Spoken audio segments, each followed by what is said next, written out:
here. Oh, thanks, Michelle. So there's a couple of us who have written up blogs here that talk about, the nature of ABCD in Australia and the emergence of ABCD in Australia and the Asia Pacific. So those links are there, and we can get them put in the chat. I will share them later, but just to kind of start thinking about, this has been a long journey, and for those of you who know some of us who have been around the ABCD Asia Pacific network, you know that it's also been many discussions about what does that actually look like? What does that mean? So when we started, and this is such a bad old photo, but this was in 2007. So it was at a Bank of Ideas conference in Melbourne. And this is kind of the founding members. So Jody Kretzmann was out. He would come out annually. We'd get him out and do a whole bunch of workshops and conferences and stuff. And I was at the Family Action Centre. So Judy, who I'm sitting next to there, Judy and I flew down to Melbourne to meet with these guys and go, what might this look like? Let's, have a little bit of an exploration at how we can kind of combine our passions and skills together and what it could look like. So over the next year, we did some workshops together. There was quite a few things and that we did. And I just want to also point out Vale Ted Smeaton, who's in this photo as well, who sadly passed away a few years later. But there was a bunch of us that we really wanted to kind of think about walking our own talk better, basically. So here's where you might see someone else who's in the call here. So one thing that we did do was in 2008 and 2010, we held a couple of conferences based at the University of Newcastle. And we had hundreds of people from around the country, well, not just the country, from other countries as well, come along across the Asia Pacific and really have those discussions about ABCD in our context. And did the American values and principles sit with us in our countries and in our context? And so we had probably, I think the first one we had about 400 delegates, and the next one we had, I think it was a little bit less, maybe 300 or 350. But I'd also like to just check before I go on. Can anyone see who's in the room with us now and who's in this photo apart from me? Oh yeah, Chris. Chris, did you want to add or speak anything to this, Chris, about when we were doing these conferences? No, look, it's such an exciting thing, this whole, I discovered, I was already involved in ABCD, and I discovered this group, and I discovered people like Dee, and I thought it was just so fantastic. I think, and Dee has taken it so far. It's just brilliant, absolutely brilliant. I love it. Thank you, Chris. And you'll read about Chris in those blogs as well. He's definitely played a very much a key role when he linked up with us all. So over that period of time through these conferences, a lot of it was around discovery, and the Family Action Centre had been hosting annual strength-based conferences anyway. So to kind of tie in strengths and assets was just kind of a no-brainer. And it worked really well. There was one of them, I think it was the 2010 one, it would be on that program there, that we actually had one day Indigenous only, and that was really special as well. And the people who came along to that, some only came for the one day, but some came for the whole conference and stayed for that extra day, which was great. So there's a lot of people who were really excited about this, really involved. And what actually ended up happening with a lot of the actions from that, particularly if you read, like in one of the blogs, you'll see a timeline around the different departments and where ABCD kind of showed up. When I went back many years later, like one of the examples I like to use is Communities for Children. So Jodie Kretzmann was consulted around the formation of that and what that might look like. And so ABCD kind of underpinned the forming of Communities for Children, but they never mention it. And there's quite a few like that. So when I've gone back to people years later and said, you know, why didn't you name it? Why isn't ABCD named here? And the only reason that I would get from people is, as a department, we weren't allowed to be seen to be favouring one particular model. And so they would take the underpinning kind of principles and embed them into the work. But it was really a strong time around reframing and asking funders, which was quite unusual as well, asking funders to allow us to put in the strengths of community and not just the deficits. And it was a real kind of changing point that was not only of these people, but of strength-based workers who were emerging as well. So a little bit of a timeline here. So in 2012, well, by 2012, sorry. So we'd had the conferences at 2008, 2010. By 2012, people had kind of gone their own way a little bit. There was projects that people were working on that were on the other side of the country. We weren't kind of staying as well connected. And in 2013, both myself and Judy left the Family Action Centre. And we were the ones who'd been kind of holding that glue together there. So when I left there, I said to them, because it had basically been born kind of under, you know, the university there or in the Family Action Centre. And I said, what do you want to do with the network? Do I leave it and just be part of it? What do I do? What do you want to do with it? And they said, well, we won't do anything with it if you leave it here. So you may as well take it with you. And I went, all right then. So then in 2014, when the Yeater Institute was born, and not long after, Michelle, who's here with us as well, joined up. Michelle became a co-facilitator with kind of a nod of the head, really. So it was kind of like, well, Michelle, I've got this thing, got this network, and like, what do you want to do with it? What are we going to do? So I'd just like to invite Michelle to speak if there's anything kind of around that point, or even to the next one where then we were a core partner with the UK conference. Anything you'd want to speak at around this period of time? Yeah, sure, Dan. I'm actually going to take us back just a little bit and then I'll build on it. You should know, you should never give me the mic. Yeah, go for it. I just want to point out that the Asia Pacific network was so super important for me when I was working in bushfire recovery. And that's when I first reached out to the network, and particularly then Dee and I connected. So that was back in 2009, and sort of, you know, fast forward a bit, and Dee, as she said to me, do you want to jump on board and help us? And, you know, it's a bit hard to say no to Dee sometimes. So I was like, yep, all in.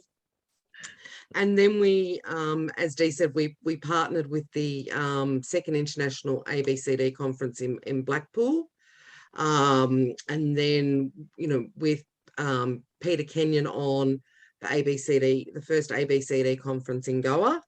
And then still one of the moments that's magic in my heart is the time we spent in South Africa for the ABCD in Bizo there. And Bernie, who's on the call here with us, was integral to that. It was in her backyard, basically. And we had the pleasure of being a part of that team. So we've always kept the momentum going with the ABCD Asia Pacific, as well as sending out newsletters and things like that. And it's also great to see that Vin, one of our board members from Vietnam, has joined the call as well, which Dee will fast forward. I'll hand back to you now, Dee, otherwise I'll just keep talking. Yeah, I was like, hang on, whoa, Michelle, whoa. Because yeah, that was it. So it was Michelle and I, and then you know, we would reach out to others and who were still kind of registered kind of on the database of the network. And they were really happy to receive whatever we sent them. They would reach out to us. This is across members of about 400 people on this database. They would reach out to us when they needed something. But to say to people, hey, do you want to do something? Do you want to create something more here? Do you want to do something together? There was people who'd say, yes, I'll come along to conferences, or yes, when is your next workshop? And that just kind of rolled like that for a couple of years. So then, yeah, we started getting more involved in the conferences. So I'd like to ask if you feel up to it, Bernie, to give us a little bit of an overview of the Imbizo. If you don't want to, that's okay, I can. Just let me know if you would like to or not. Would you mind going, Dee? And then I'll just contribute maybe something at the end. Sure. Yeah. Thanks. Sure. Okay. So yeah, when we were in South Africa, we're in Port Elizabeth, like Michelle said, it's in Bernie's backyard, and that was very much hosted by the Coady Institute in Canada, who have a lot of graduates around a lot of many countries there, and a lot of you know people from the Coady Institute. I know that's part of why Lisa's linked in with us here as well. And so when we were in Port Elizabeth, I think we had, how many people, Michelle, I know it was over 25 countries. Can you remember how many people it was? About 173, about 173 people. 173. Geez, I remember it as more than that. And Ving was there too. Yeah, of course. Yeah, Vin was there as well. So it's through these kind of the networks connecting up and people coming together, and I would say 99% volunteer basis. So we all kind of, for all these years of doing these international conferences, were walking the ABCD talk. We were all drawing on our skills and abilities, and it's just been absolutely magic.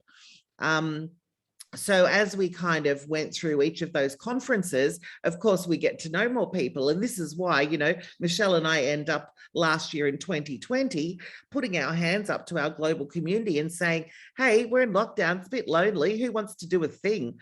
And we had 50 people from 10 countries just in the planning committee last year for the Unconference, just because, built on relationships. So we're really trying to walk our talk very much with this.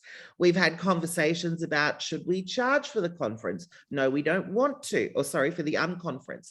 We're like, no, we don't want to. We don't want to take the spirit of that away. What else could it look like? So that's certainly going to be another conversation. So yeah, in 2020, and I'm going to ask Michelle to speak this because this was her. I didn't do this. In 2020, Michelle put a call out. So do you want to speak to that, Michelle? Yeah, sure, Dee. So we'd sort of sat loosely as a network, and people came in and out. But when it came to lobbying government and being able to apply for funding to do some really good stuff that we had members wanting to do, as an unincorporated association, we couldn't do that. So we put the call out to members that we'd been in touch with over the years and said, this is what we're wanting to do. Who's in? And we got a core group of, I think there's, you'll have to, eight of us. Is eight of us.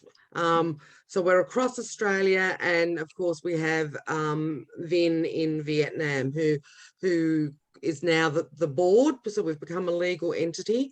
and fully incorporated, which is, it's tricky, but at least it gives us some options moving forward, and to be able to apply for funding, and also even to be able to have more of an advocacy role in Canberra and in other state governments to really advocate for ABCD as a way of working, and for governments to think about a community development element to, you know, when they're writing policy and things like that, because in Australia, particularly, there's an absence of that thinking from our decision makers. Back to you, Dee. Thanks, Michelle. And you just reminded me of one other very important thing that Michelle and I make sure we tell people in workshops as well, that foremost, we are grassroots workers. So even though we do offer training and deliver unconferences and stuff like that, it's our really grassroots work that kind of guides us and drives us. So for all those years of doing all this amazing stuff, you know, with international people, we still had our own work that was kind of keeping us really grounded, and certainly don't want to lose that either. Oh, now I can't click on that. Hang on, I'll have to move us. So Michelle, small groups of maybe 4, 5, whatever you choose is fine. So Michelle's going to put you into breakout rooms for only what do we got? Maybe 10 minutes, Michelle? Yep. And just thinking of what does it take to create a movement? And it could be a movement, it could be a network. It's like, don't get bogged down in the words. It's more about when have you been part of something like that has grown?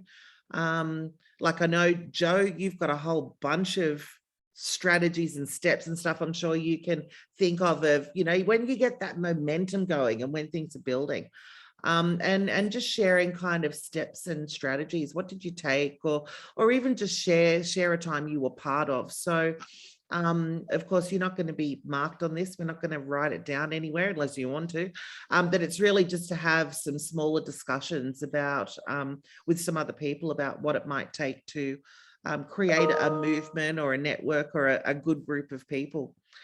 So yeah, have 10 minutes and we'll see you back here then, and then we'll unpack it and hear what people come up with.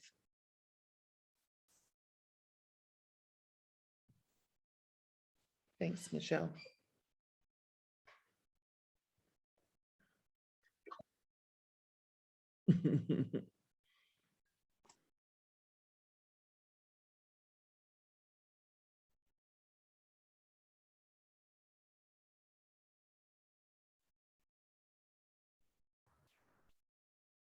All right. Did you all solve it? Have we got a roadmap? So just a little bit of open feedback. What did you talk about in your groups or your pairs? I think Vic and I solved it. Maybe. Cool. What did you talk about? We talked about having a shared passion for the work you're doing. We talked about having shared values or a shared worldview and approach, and also having a safe space where you can have robust discussion to keep revisiting and retesting what you're all doing. And for me personally, it's also about relationships and liking the people who are there and having fun. Nice one. Sounds to me like you solved it. Anything else that anyone would add to that or want to share? In my group, we talked about sometime when we have the same mission, so we can get together quickly. And then from the same mission, when we act, maybe in the furthermore, we might share the vision, even though that we can get more and more people. So that's what that we are describing in our group, a bit like that. So yeah. Right. Thanks, Vin. And that would also include, of course, you know, building those relationships. Like I think Vin, Michelle, and I have met in 3 countries at different stuff over the years. Yeah. So Yeah. Right. Thank you. Anyone else want to add anything? Yeah, I would like to add one thing is that Yep.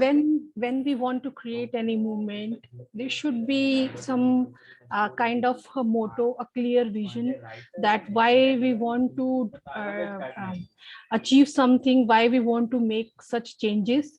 So if we make this clear in front of the people, community members, so our the activity can be more of aggressive. People can understand why we want to start this, and they can join us, and it can be a longer term and effective. Absolutely. Thank you. So that clear vision and purpose, and that could be quite a, like, it doesn't have to be, when we talk about vision, often people think like, you know, a vision, a big vision. And like yesterday, and it was this morning, before John McKnight spoke at the opening, and he said to me, thank you so much for this that you and your team have created. He said, I've printed this program off to put in the archives because it's just such a fabulous example of the breadth of ABCD. And I said, we only did it last year because we were in lockdown and lonely, John. But that was our vision. You know, we were lonely. We wanted our friends around us. So that was what we started with. So yeah, thank you. Yeah, clear vision and purpose. And I'll just add to that, Dee, it was the motivation. The motivation was not to be lonely, and the motivation was to stay connected.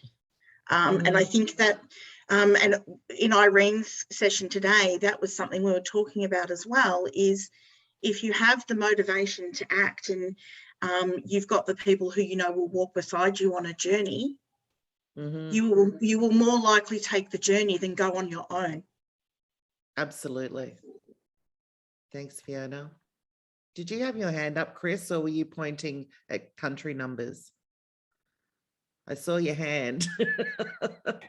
I thought you would have meant been in 4 countries, but I have actually. Well, you might have been in 4 countries. I think we've only met in 3.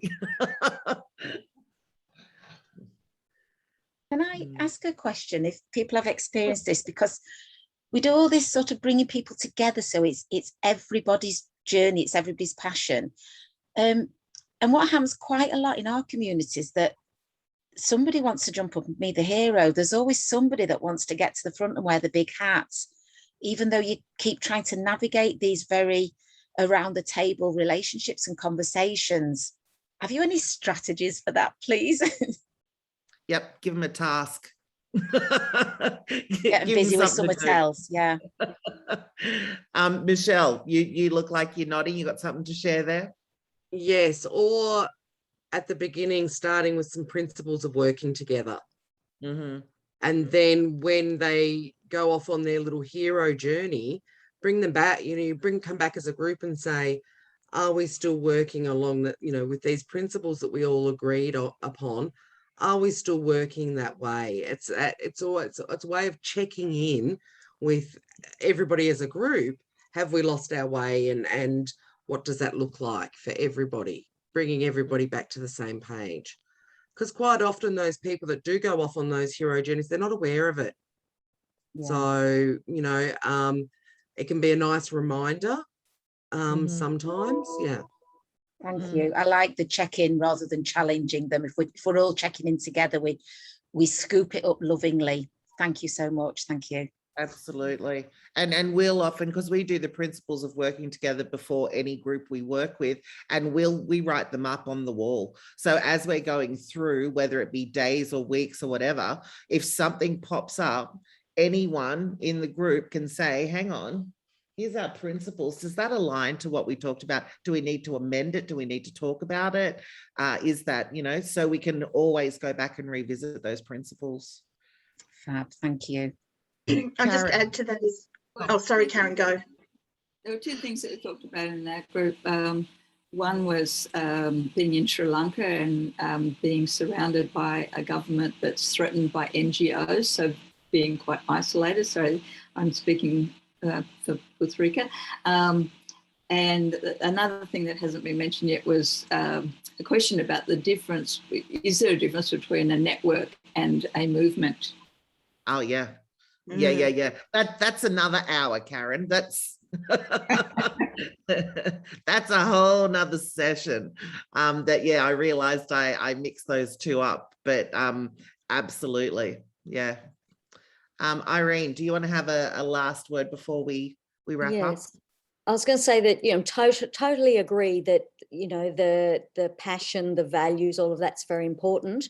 But I think we need to also remember that there's a whole lot of other layers. So in terms of Neighbourhood Connect trying to start a movement, we realised we needed structure. We realised we need resources. We realised we need a well-framed message. We realised we need more people on the team, more doers. So there's a whole lot of really practical things, and we needed a method of work that was replicatable. So there's a whole lot of more practical things that go into creating a movement, and then you carry all that out and hope it spreads and spreads and spreads. Thanks, Irene. And I'm sure you'd agree along that replicatable is also adaptable. Yes. So even though it can be replicated, it's and still flexible, yes. Absolutely. And still people able to have their own flavour. Thank you very much. Look, I know we could go down a rabbit hole here, so I'll just share screen again. I just want to wrap up with a couple of final slides. So from our executive board, and I'll check if Vin or Fiona or Michelle would like to speak because they're here. But this is our kind of 2.0. So this is what we called together last year. And so there's obviously Michelle, myself, and Fiona. Then there's Ricky, who's an American based in Townsville in Australia. There's our friend Om Dunjel, who is in the space of refugee and people seeking asylum in Sydney. And there's Fee Sanders, who's now in Cairns.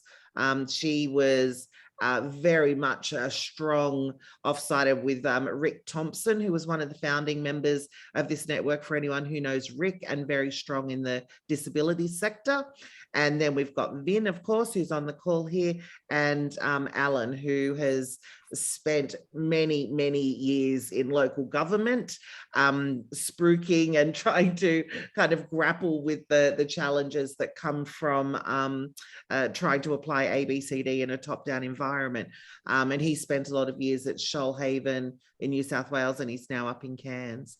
So that's kind of who we have brought together now. And the interesting thing that I found when we were kind of finalizing the decision and getting this kind of new board back together was that all those years ago in 2007, and I didn't name them before, and I'd just like to. So we've got Jody Kretzmann at the back. We've got Steve Hall, who was a pastor from Perth, one of Peter Kenyon's friends. We've got Ted Smeaton, who was Inspiring Communities Australia.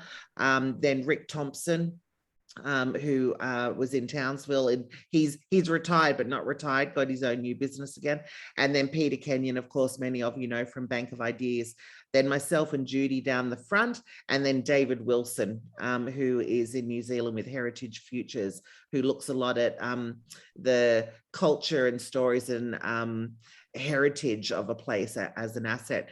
And so the interesting thing I noticed about this was there was 8 of us in 2007, and quite accidentally there's 8 of us in 2021.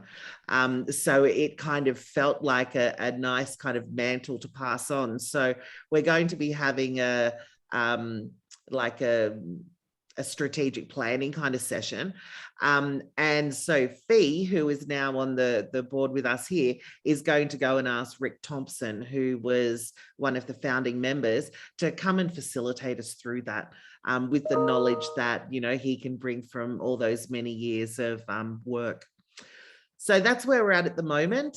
That email it's live and it does come through. But I dare say with all the changes we'll be going through that will change, and same with the website.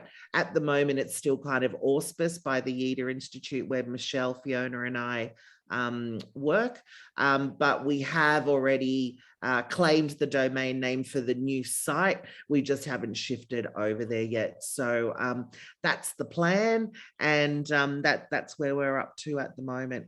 So I'd just like to ask Vin, Michelle or Fiona if you've got any final words you'd like to share.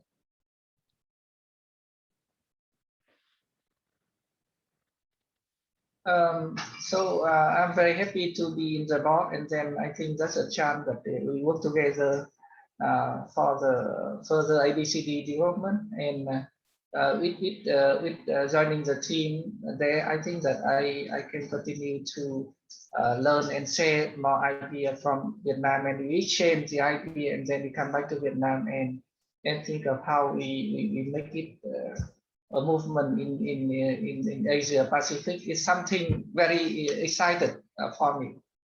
Yeah, thanks, Ben. We've got to have a global conference in Vietnam one day. Yes, of course. Great. Oh yeah, thanks, Michelle. There is a Facebook page you can like and get updates on. Anything, Fiona or Michelle? Any final words? No, you good? Okay. So thank you everyone for coming to join that down memory lane session.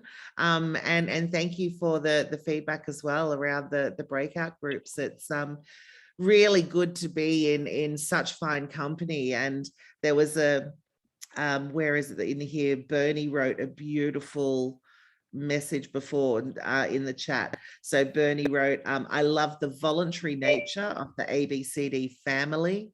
It's not very common in South Africa. And I think it's not very common in some places for everyone. So we are kind of a big family, and you're all welcome. Everyone's welcome. We keep saying we're not going to do this again, but I know we're going to do it again next year, Michelle and Fiona. We'll be here again and we'll be doing it. So yeah, Fiona's blocking her ears.